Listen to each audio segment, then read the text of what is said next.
trust God's promises, you must also trust God's process. Amen. What makes hard for you to build that something so important to you? Kung mahirap buuin yung isang bagay na importante sa'yo, ano yung bagay na yun na nagpapahirap sa'yo? Kasi you are not going to identify the solution of a problem unless you identify, the cause. You should know the cause. Diba? Simple na problem solving. Para makuha mo yung tama at permanent solution, dapat malaman mo muna yung cause ng problem. Pag nilagnat ang tao, iinom ka ng paracetamol, ang gagawin ng paracetamol, papababain lang ang lagnat mo, but it doesn't cure the disease. Ano bang nagkokos ng lagnat? Probably infection, probably something else. So, nakikure ba? Hindi. Ang ginagamot mo lang is yung symptoms, but not the disease itself. So you should know the cause of the problem in order for you also to understand the probable solution or permanent solution of your problem. Amen? Amen. This is the quote. It says here, in the process of building, the hardest part is dealing with the distractions and opposition that challenge what you believe in and what you are aiming for. Pag meron kayong binubuo, okay, ang pinakamahirap, alam nyo ba yun, na-realize nyo? Pag meron tayong gustong buuin sa buhay natin, it makes so difficult simply because of what? The distractions and oppositions during the process. Merong mga distractions yan. You are building your relationship with your children, with your son, with your daughter. Napakahirap. Why? Because probably may distractions on your part and on the part of your son or your daughter. Away-bati kayong mag-asawa. Ang hirap nyo magkaayos. Why? Probably the distractions between you and your spouse.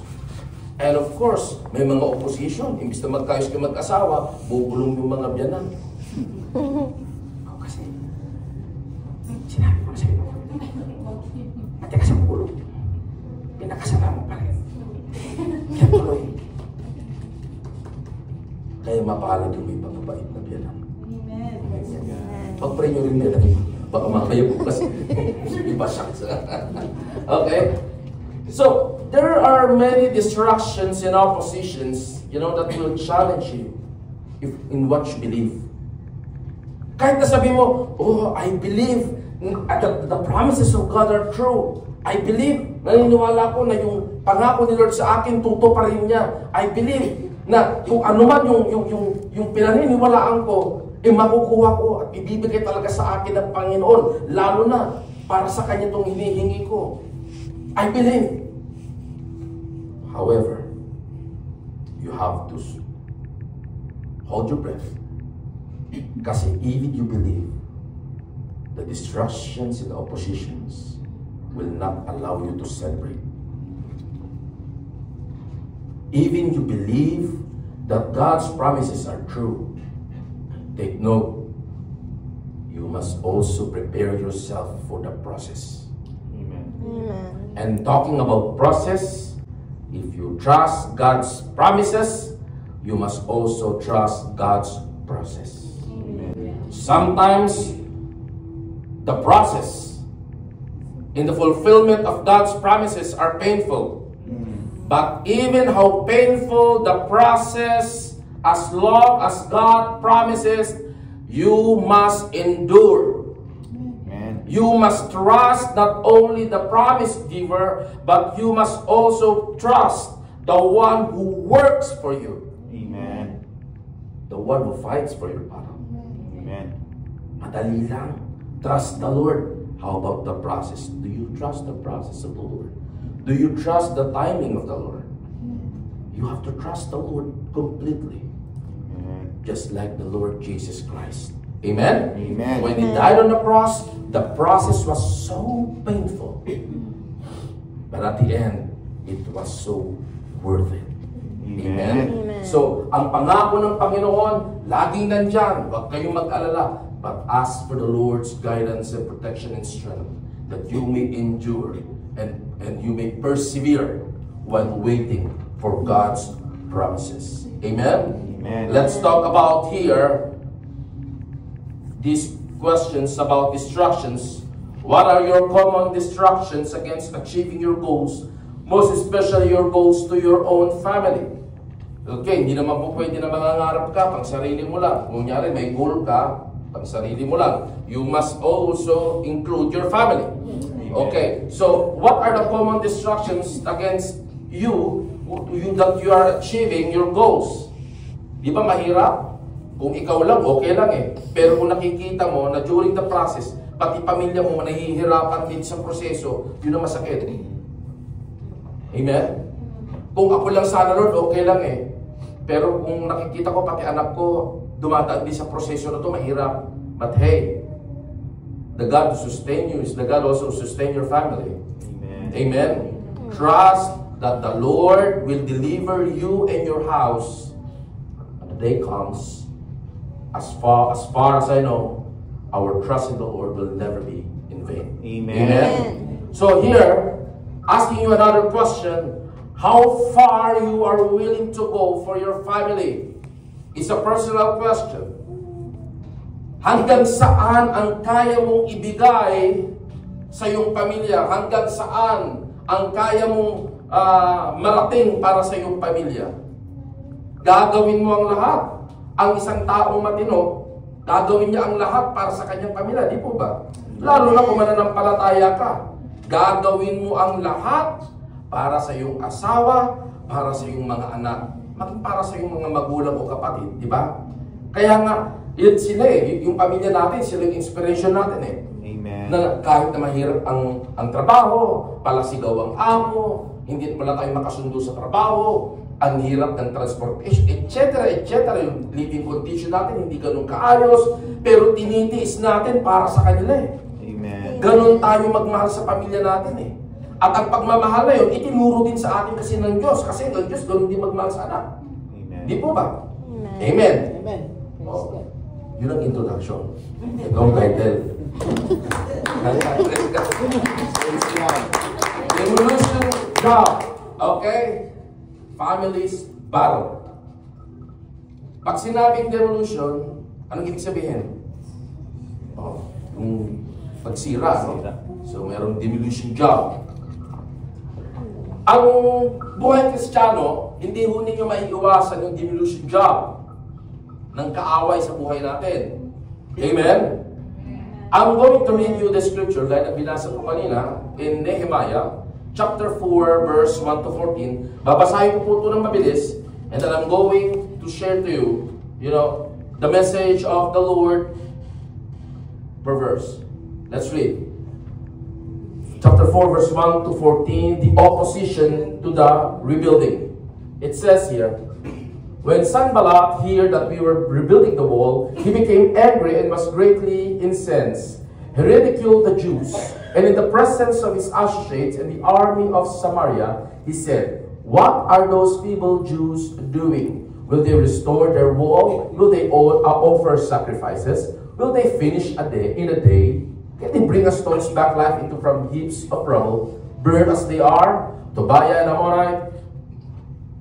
Ammonite, who was at his side, said, what they are building, even a fox climbing up on it, would break down their wall of stones. Hear us, O God, for we are despised. Turn their insults back to their own heads. Give them over as plunder in a land of captivity. Do not cover up the guilt or blot out their names from your sight, for they have thrown insults in the face of the builders. So we rebuild the wall till all of it reach half its height, for the people work with all their heart.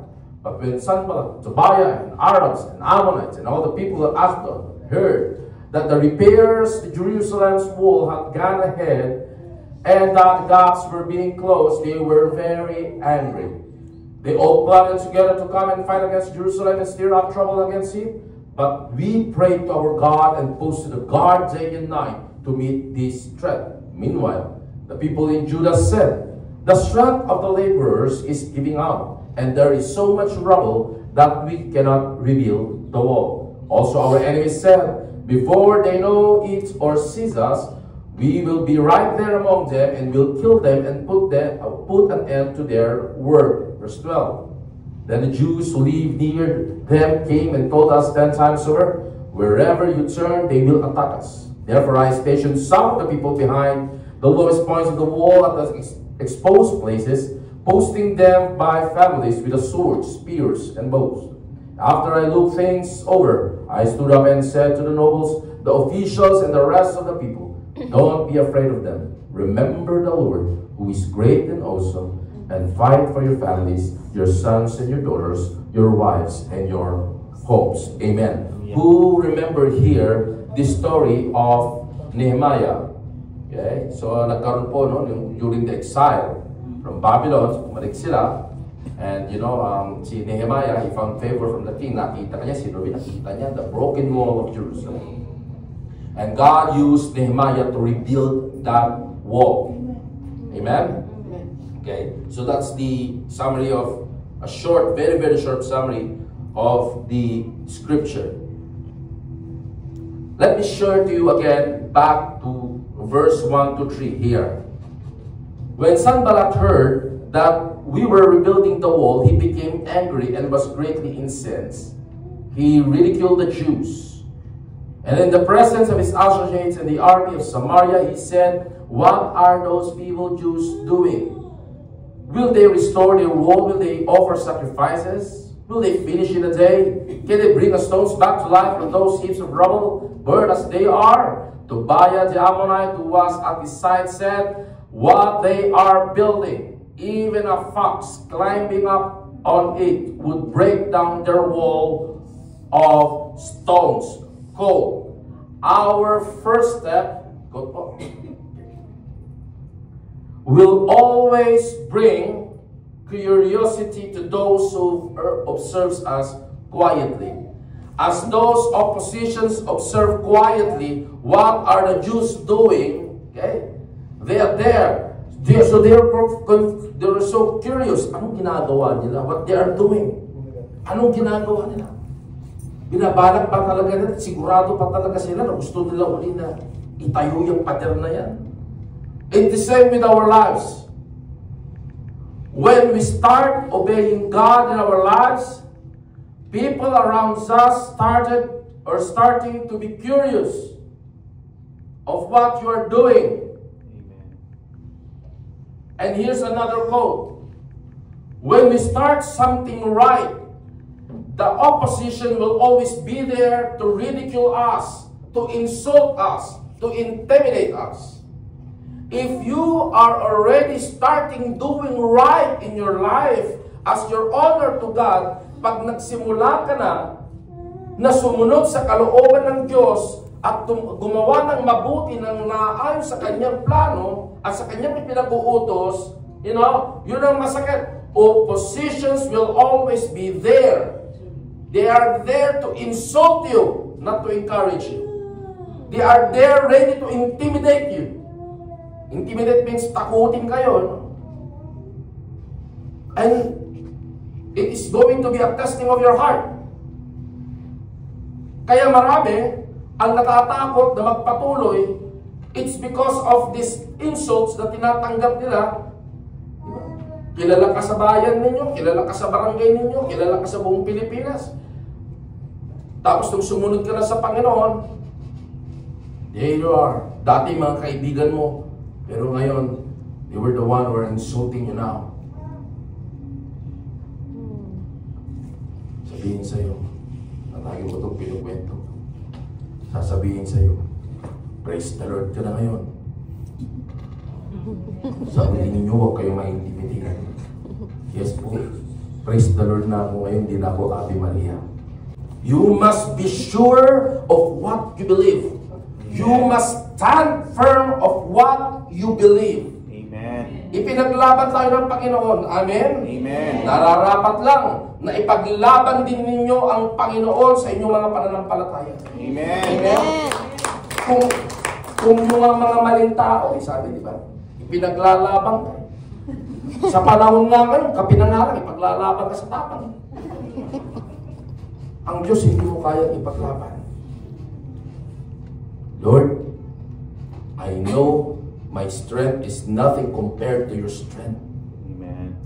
But allow me, Lord, to stand in this faith, to fight for this faith that I have, that I receive from you. Amen. Amen. Amen. Tinanggap mo ang pananampalataya na yan.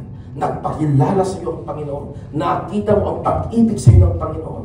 All you need to do, ipaglaban mo din ang Panginoon sa buhay mo. Amen. Amen. Hallelujah. Next slide. Let's go to verse 4. Sabi, hear us, O God, for we are despised. Okay? Turn their insults back on their own heads. Give them as a plunder in the land of captivity. Do not cover up their guilt or blot out their sins from your sight, for they have thrown insults in the face of the builders. So our best response for every insult and intimidation is what? Prayer. Amen. If people are insulting you because of the way you follow Jesus, response with a humble heart through prayer. Amen. Amen. Bible study ka ng Bible study. Wala ka nang makain, puro ka pa rin Bible study. Kulang ka na nga sa pamasahe. Wala ka na nga transport, puro ka pa rin Bible study. Puro ka practice. Puro, yan namang pastor nyo, alam na nga na wala kang trabaho. Tawag pa ng tawag. Tapos sasagutin nyo, oo nga. Paglaban nyo ang pastor ninyo. Dapat ganon. Kasi if you believe that your pastor is a servant of the Lord, you have to remember that you are placed beside your pastor, not to be as a decoration, but for him to be your companion or to be his companion, rebuilding the wall. Amen. Amen? Amen. Kayo, may mga taong inilalagay sa buhay ninyo upang sa ganon, makita nyo ang purpose nyo sa buhay. Ganon din po sa mga lingkod ng Diyos. Katulad sa amin, may inilalagay din po ang Panginoon sa paligid namin, sa buhay namin, upang sa ganon, maging katuwang din po namin sa misyon. This is not a one-man show.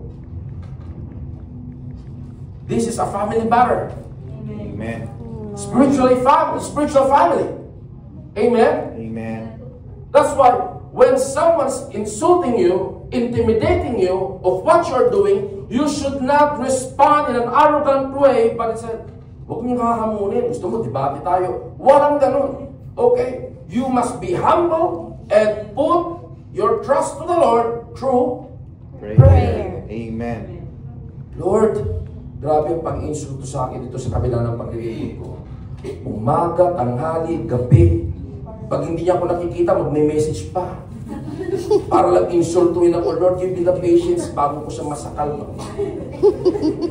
At least, you are praying that the Lord may give you self-control, which is one of the fruit of the Holy Spirit. Amen. Amen? Amen. And let's read in verse 6. It says here, so we rebuild the wall till all of its reach half at its height. For the people work with all their heart. It is a hard issue. If you want to build something in your life, in your family, in your faith, your heart must be what? What? Must be aligned to God's heart. Tandaan po ninyo yan. Your heart must be aligned to God's heart, so that the will of God will be also your will. Amen. Amen? And everything you do, alam nyo, para magkatugma kayo ng Diyos, bakit kaya hindi sa akin binibigay ito ng Diyos? Or magandang hangarin mo, pwedeng hindi ibigay sa'yo ng Diyos. Bakit? Iba kasi ang nasa puso ng Diyos, iba ang nasa puso mo. When we pray, we don't actually ask the Lord to fulfill our will. The right position in prayer, tandaan niyo po ito, lalo na yung mga prayer warriors. The right position in prayer and the right attitude in prayer is this.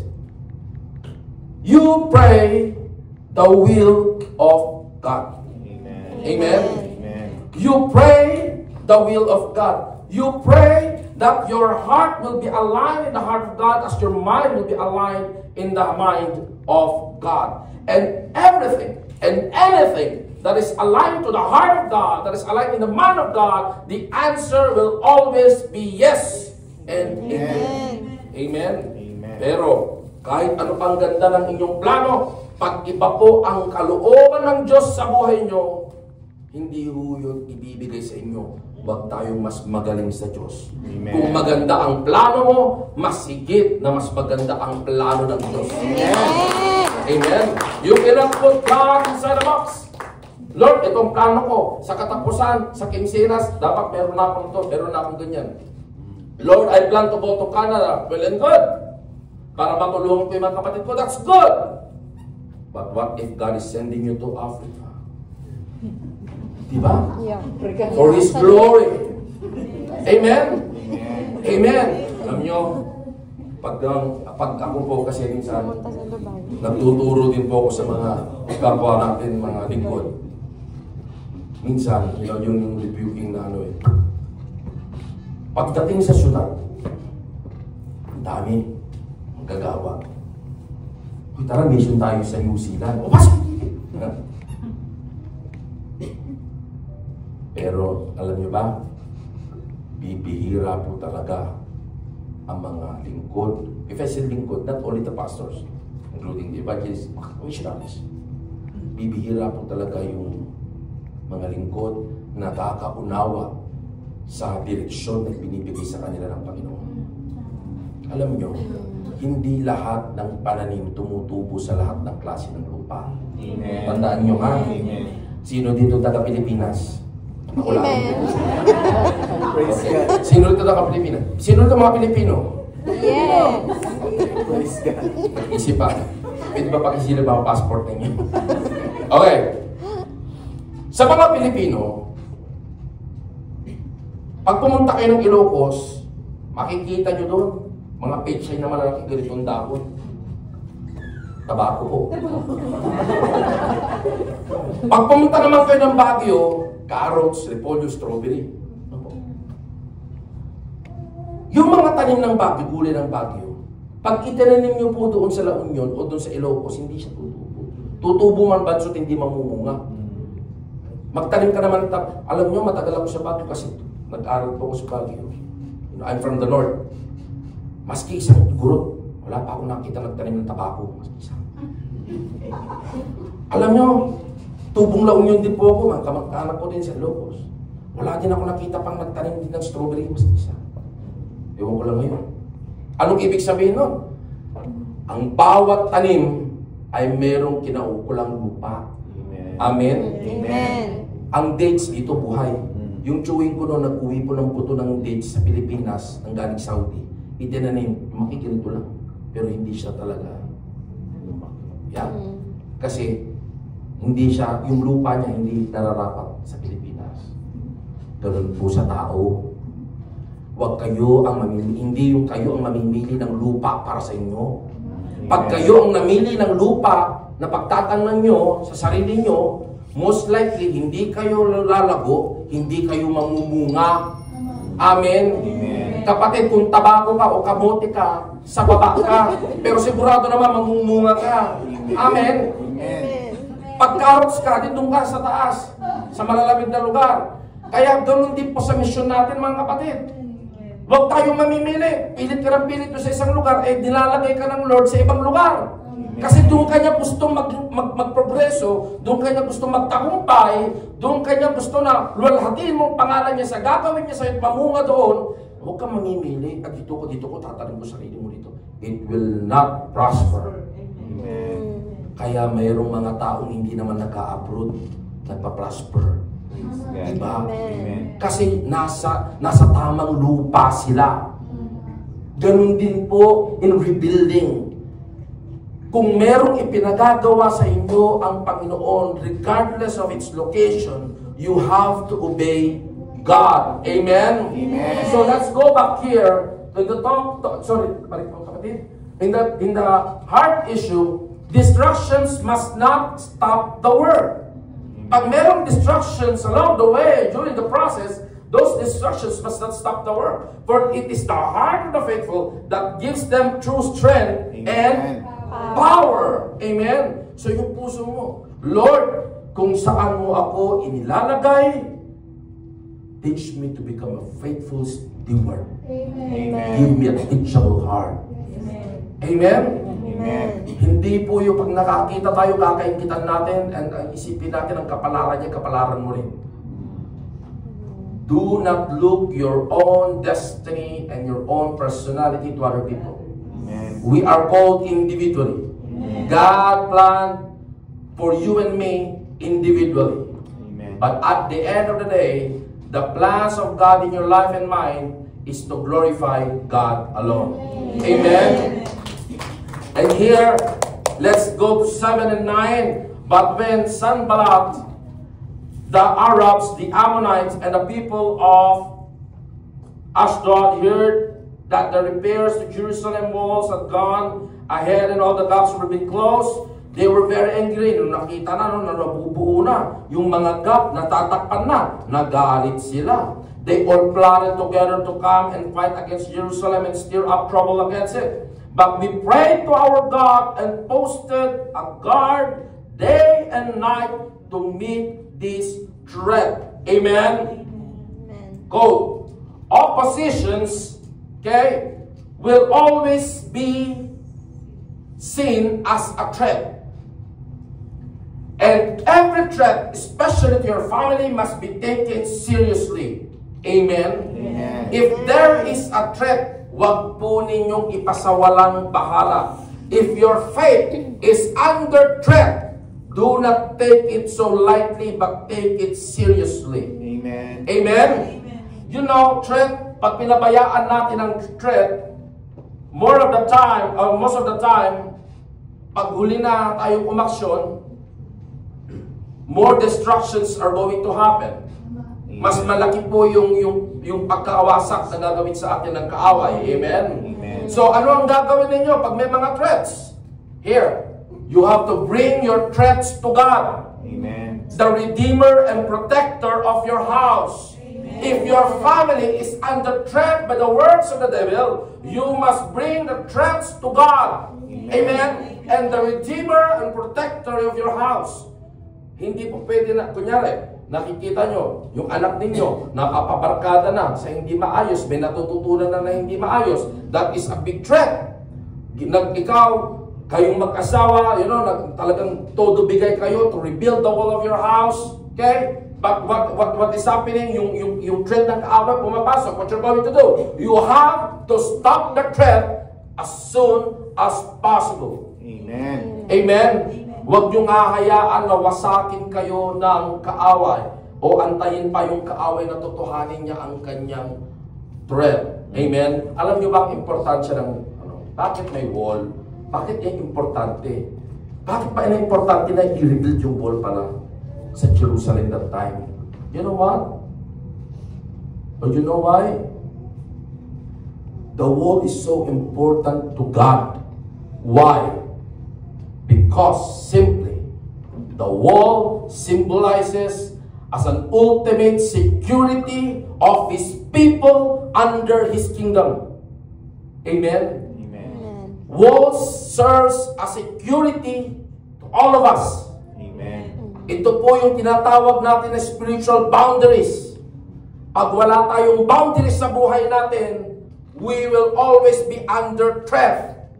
You cannot protect your family, you cannot protect your faith if there is no boundaries. That's why boundaries are so important in the life of a Christian. Maski mga kapatiran, alam nyo, kita nyo ang bahay, ano po? Kahit ang bahay, may mga kwarto. Tama? Amen. Okay, bibigyan ko kayo ng example ha. Ang bahay may mga kwarto, pero syempre pag studio. Ngayon, may 3 kwarto kasi may dalawa kayong anak, isa sila ng kwarto, tapos yung isang kwarto sa inyo mag-asawa. Amen?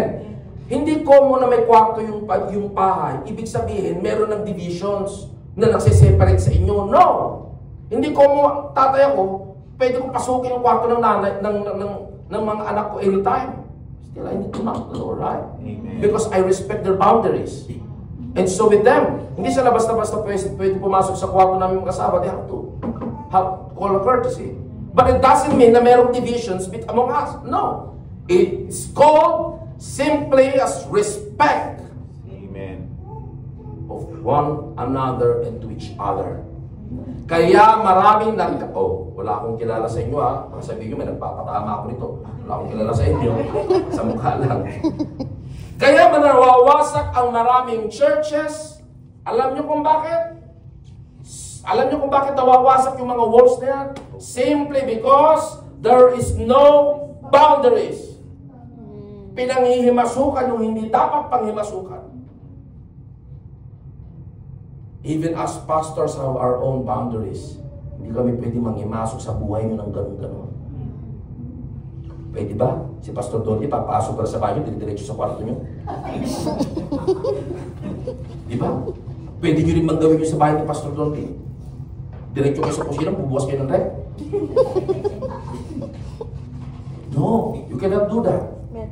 You should know your boundaries. Amen. Unless members of the church learn how to respect the boundaries of one another, the respect will never be there. Amen. Boundaries. You need to rebuild the boundaries that's been broken. Amen? Amen. May natututunan? Amen. Amen. And here, in Nehemiah chapter 4 verse 10, meanwhile the people in Judah said, the strength of the laborers is giving out, and there is so much rubble that we cannot rebuild the wall. Again, the strength of the laborers is giving out. What does it mean? Quote, moments of weaknesses are also opportunities to receive strength from God. Normal lang po yung napapagod, mga kapatid. Just like what we have read. Normal lang na nag-run out tayo ng strength. However, huwag niyong iisipin na pag tayo ay nanghihina, talo na tayo. No! Because our weaknesses can be a moment of opportunities to receive the strength and power of God. Amen. You will never experience the power and the strength of God unless you become weak. You can never experience the healing power of God unless you are sick. Amen. You cannot experience the provision, power of God unless you are empty. Amen. And you will never ever experience the mercy and the grace and the love of God unless you fall short of His glory. Amen. Amen. Amen. Amen. Kaya huwag kayong mangangamba. Dapat hindi nyo rin itinatakwil yung hayaan nyo lang. Huwag nyo naman tawagin ang problema. Pero pag dumating ang problema, huwag kayong masisiraan ng loob. Bakit? Kasi meron lang gustong iparanas sa inyo ang Diyos. Amen. Amen. Na nagmula sa Kanya. Amen.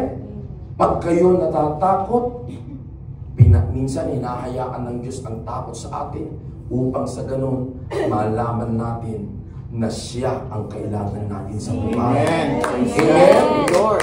Amen. Fear them not, but fear God alone. Amen. Amen. Praise the Lord. And it says here in 2 Corinthians 12:9-10, sabi niya, and He said to me, my grace is sufficient for you, for my power is made perfect in weaknesses. Whenever you are weak, you are strong in Christ. Amen. Therefore, let us all boast more gladly about our weaknesses, so that Christ's power may rest on me. Kaya pala pwede mong ipagyabang yung kahilaan mo eh. Diba? Para sumaiyo yung kapangyarihan ni Kristo. That is why for Christ's sake, I delight in my weaknesses. You must delight in your weaknesses. You must rejoice in your weaknesses. For it is God's power that's going to be strong in you and me. Amen. Amen. And it says here, in insults, in hardship, persecution, and difficulties, for I am weak and I am strong. Glory to God. Amen. Kaya sino man sa atin dito nanghihina, pinapaalalahanan tayo ng Diyos, kailangan mo ang Kanyang lakas. Amen. Amen. Lord, thank you for my weaknesses, and I welcome your strength and power over my life in Jesus' name. Amen. Amen. That is how you should pray. In the Bible is clear. In every circumstances, give thanks to the Lord, for this is perfect will for you. Amen. Amen. Amen? Amen. Hindi po ko kaya. Nagpapaliwanag tayo. Praise God. And here, verse 11 to 12. Also our enemies said before they know to see us, we will be right there among them. Bago pa rin tayo makita, nandun na tayo para patayin sila sa amin ng mga kaaway. Upang matigil ang kanilang gawain. Verse 12. Then the Jews who live near them came and told us 10 times over, wherever you turn, they will attack us. Quote, and as we pursue God's plan to rebuild our families, the enemy is also actively pursuing his plan to destroy. Pag andun yung eagerness ng family na i-rebuild yung kanilang tahanan, nagdo-double time din ang kaaway. Amen? Para masakin uli ang iyong pamilya. Okay? And again, another one here that says here in John 10:10, the thief comes only to steal and to kill and to destroy. I have come that they may have life, not a simple life, but a life that is to the fullness. Amen. Amen? Kita nyo? Ano pang kulang sa buhay nyo? This is the will of God, that you may have the life in fullness. Praise God. Amen. Na walang kakulangan. Amen? Walang kakulangan. Kung ano ang nakikita ng mga mata na yan na kulang sa buhay mo, yung mata ng kaluluwa mo, nakikita naman ang kakumpletuhan sa iyo. Amen. Dahil ang banal na spirito ang siyang nananahan sa iyo. Amen. Amen? Praise God. Pag nalulungkot kayo, napangihinaan kayo, manalamin kayo. And pag nakita niyo yung sarili niyo sa salamin, pag mahinang-mahina kayo, and you will come to know and be remembered by the Lord that it is no longer you who live, but Christ who is in you. Amen. Amen?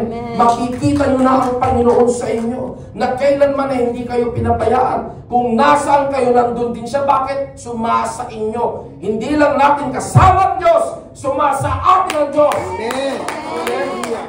Iba yung kasama natin ng Diyos. Iba yung sumasa atin ng Diyos. Amen? We become His temple, His holy temple. Amen. And so, make yourself holy, because God who resides in you is also holy. Amen? And Nehemiah chapter 13. This is the way pagpasensya ninyo, no, because I'm always in the expository preaching. Praise God. So therefore I stationed some of the people behind the lowest points of the wall and exposed places, posting them by families with their swords, spears, and bows. Kung babasahin nyo itong buong book ng Nehemiah, ang ganito po ang picture niyan. While rebuilding the wall, yung isang kamay nila nagtatrabaho, yung isang kamay nila may hawak na armas. Because hindi nila alam kung kailan sila aatakihin ng enemy. So may mga nakaposte, may mga nagbabantay. Amen? In our family, sa ating pamilya, sa buhay mag-asawa, sa buhay na mag-anak, magkakapatid, mga magulang, this is so important to put the full armor of God ready to engage in battle. Amen? Remember, if we engage in battle, hindi tayo yung sasakop. We are already in the victory. We are already in the kingdom of God. We are already in the defense side, not on the opposition. Naintindihan nyo? Tayo na yung mananagumpay. Kaya tayo yung inaatake kasi tayo na yung nagtagumpay. Amen? Hindi yung tayo pa ang maghanap ng tagumpay. No, we are already victorious in Christ. Amen. The reason na inaatake ka, it's simply because you're already victorious. Amen. Nakikita ng kaaway ng demonyo ang tagumpay mo kay Kristo. And the devil is not happy with that. Amen. Pag hindi ka ginagalaw ng kaaway, magduda ka, kapatid. Thank you, Lord. Amen. Just like the life of Job. Akala nyo ba, pag Kristiyano ka na, mawawala ang problema mo? No. If you become a Christian, hindi ka na makahinga sa problema. Darating susunod-sunod. The enemy will not stop until he steal what's inside your heart. Pero, huwag ka, hindi tayo pababayan ng Panginoon. Amen. You should have, okay? This is a good reminder for everyone, Ephesians chapter 6. Hindi ko na ito iisa-isahin, you know? The word, the sword, the spirit, breastplate of righteousness, the belt of truth, helmet of salvation, the shield of faith, the shoes of peace. Amen? You must wear the armor of God at all times. Kailangan ang pamilya po ninyo ay armado ng kapangyarihan at sandatang nagmula sa Diyos. Amen. That's the only way that your family will survive. Amen. Amen? Amen. Alam nyo, maraming mga pamilya ngayon na dumadanas sa samot-saring pagsubok. Dumadaming suicide. Yung isang kulig ko, kinuwento niya somewhere dyan. May kinuwento siya na gano'n din. Nagpakamatay. So, nung umuwi ako sa Pilipinas, anak din ng kumpare ko. Nag-suicide din, you know. The enemy is active. Penetrating every home. To steal, to kill, to destroy. Do not wait until it's too late. Amen. You must be... Kaya nga diba sabi ng Panginoon, huwag kayo matutulog. Amen. Baka naman bukas mo, dilat ang mga mata nito, wala kang matulog. That's what I mean. You must be observant in your surroundings. Pag pamilya ng pinag-uusapan, wag na wag po kayong magpapaka-relax, mga kapatid. Trusting the Lord is good, but acting according to instructions is a different thing. Amen? Amen. And here, another quote here, it says here, sabi niya, we are called to provide for our family for their spiritual needs to survive from the threat of the enemy. Ang kailangan pala nating i-provide sa ating pamilya, hindi lang yung tuition, hindi lang yung bahay, hindi lang yung pang-araw-araw, hindi yung pamalit, hindi lang yun. The best thing na dapat natin na i-provide sa family na hindi natin dapat i-neglect is their spiritual needs. Amen? Because kung ikaw ay nanay, ikaw ay tatay, and you neglect to provide the special need of your children, which is their spiritual need, you are more worse than unbeliever. Ito po yung sinasabi nito, mga kapatid. Let's read 1, 2, and 3. 1 Timothy 5:8. Anyone who does not provide for their relatives and especially for their own household has denied the faith and is worse than an unbeliever. Amen. Do not deny your faith. And do not prove that you are worse than unbeliever simply because you are neglecting your obligation to provide for the spiritual needs of your family. Diba? Pag mag-asawa kayo, yun ang mahirap. Mag-asawa na, nagkakahiyaan pa. Mga lalaki, you know, we are called na magpakalalaki. Dakpain nyo minsan ang kamay ng mga asawa nyo, manalangin tayo. Pag ang asawa nyo babae, daktak na ng daktak sa dami ng problema, hawakan nyo na kagad, huwag yung bibig. Huwag yung hawakan yung bibig ng asawa nyo, huwag yung bubusalan. Hawakan yung kami ng asawa nyo, manalangin tayo. Amen? Amen? And from there, you must lead as the first minister of your family. Amen. The man of the house should be the first minister of the family. Before the pastor like me and Pastor Donley, ang unang ministro po ng inyong pamilya, ang inyong asawang lalaki. Pag walang lalaki, natural lang magtawag ka dyan. Siyempre, ikaw na. What matters most is what? You should be there, recognizing the presence of God in your family. Amen. Amen? Itulog niyo sa Panginoon. Yes, May Lord. problema ka siya. You pray. Huwag kayong mahiya. Pray ka na. Ikaw na. Kayo na nga lang.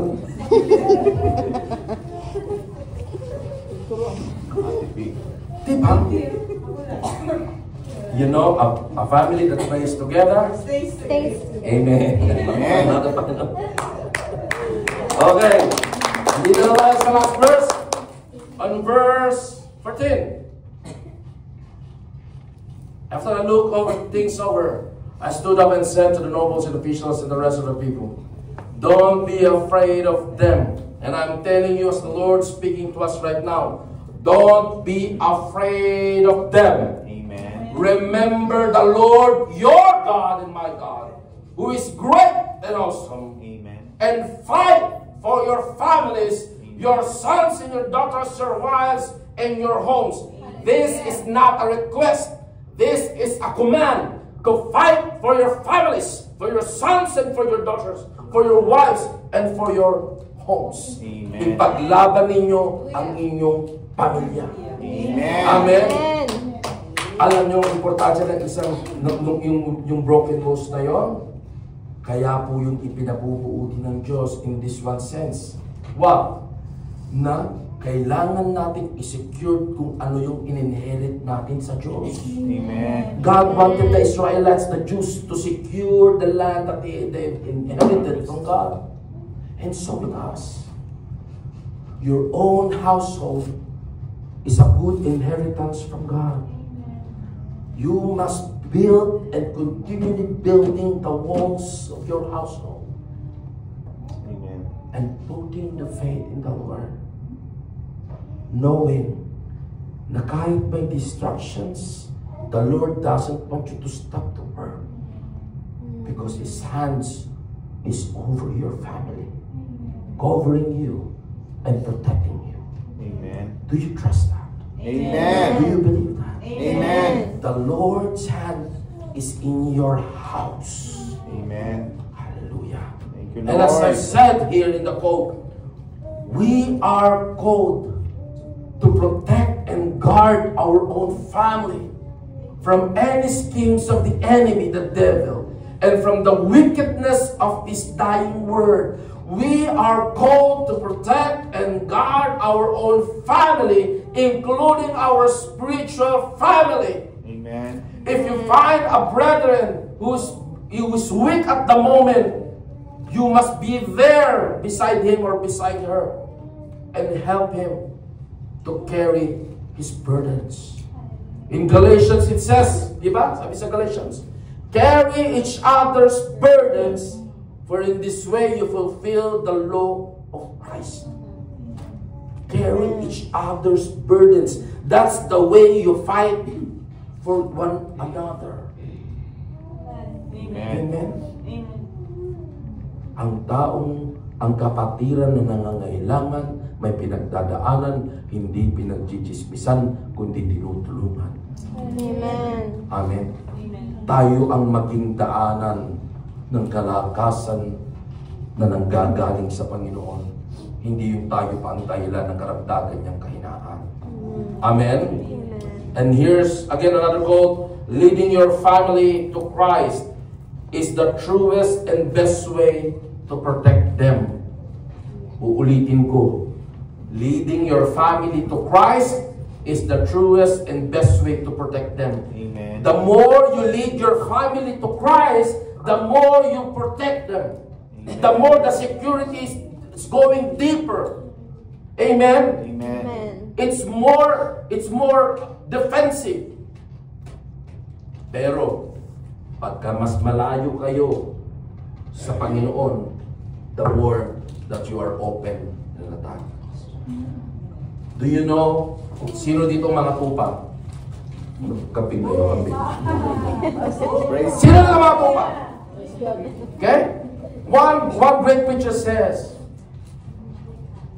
that the best place of the lamb or the sheep is in the feet of the pastor.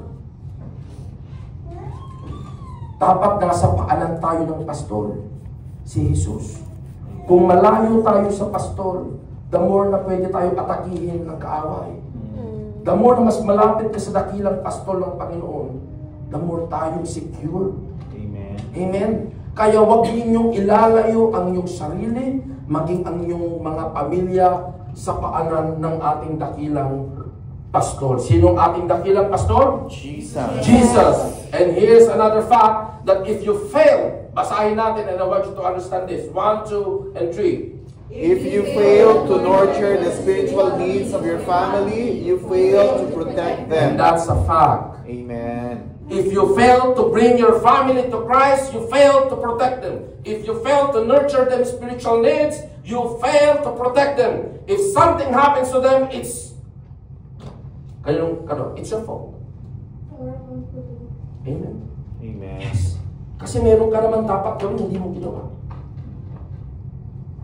Alam mo na nandito ang fire exit at nasusunog ang building, imbis na ituro mo yung fire exit, inuna mo yung sarili mo, pinabayaan mo sila. Yun ba ang nagmamahal sa pamilya? No. Amen? Amen. I know that the Lord is telling you something. And this is our last slide before our conclusion. Jesus came to protect and save God's family. Amen. Thank you, Lord. That's why Jesus came here to protect us and to save us, God's family. And it's mentioned in Romans 6:23, for the wages of sin is death, but the gift of God is eternal life in Christ Jesus our Lord. Amen. Huwag kayong mapapagod na lumaban para sa pamilya ninyo. Yes, Lord. Huwag kayong mapapagod na ilaban ang pamilya ninyo. Amen. Amen. The Lord is faithful. Amen. Ang totoong matikas na lalaki, hindi yan nakukuha sa muscle Amen. o sa tapang na hinihiram sa alak. Ang tunay na matapang na lalaki, lumuluhod sa Diyos. Amen. Iniluluhod niya ang kanyang pamilya sa Diyos. Yes, Lord. Ang tunay na lalaki, umiiyak sa Diyos. Amen. Ang tunay na lalaki, may pusong malambot na nagpapatawad at humihingi ng tawad, nagpapakumbaba. Amen. Amen. At ang matinong babae, nagpapasakop din sa Diyos. Amen. Gaya ng pagpapasakop niya sa kanyang asawa. Amen. Before we read the conclusion, I would like to encourage every one of you. It's not too late. I don't know which part of your life is broken. But take heart. God is giving you the instructions and the provisions now to rebuild what is broken to your family. Amen. Thank you, Lord. The Lord is in the business of rebuilding homes. He came to you so that your home will be rebuilt. Amen. And that, in that way, your house will become a household of God. Amen. Amen. Kaya nire-rebuild ng Diyos ang ating mga tahanan so that we become a household of God. Amen. Amen. Palakpakan natin ang Panginoon. Habang may Diyos, may pag-asa. Amen. Amen. Let's read the conclusion. Sama-sama natin panoorin. Basahin ang conclusion 1, 2, and 3. When the enemy strikes, God doesn't want the work to stop. Instead, He calls us to trust Him, believing that those who place their faith in Him will be delivered. Amen. Amen. So when the enemy strikes your house, God doesn't want you to stop the work.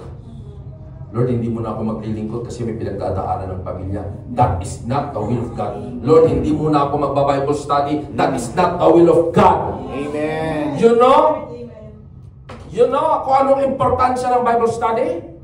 Amen. Bible study is one way you protect your family. You know that? Amen. Bible studies are one way of rebuilding the broken homes in your homes. Amen. The more you are there, fellowship and gathering with the other believers and other saints, the more you protect your family. Amen. That's why do not neglect, pinukutos sa Biblia, do not neglect meeting one another. Amen. Amen.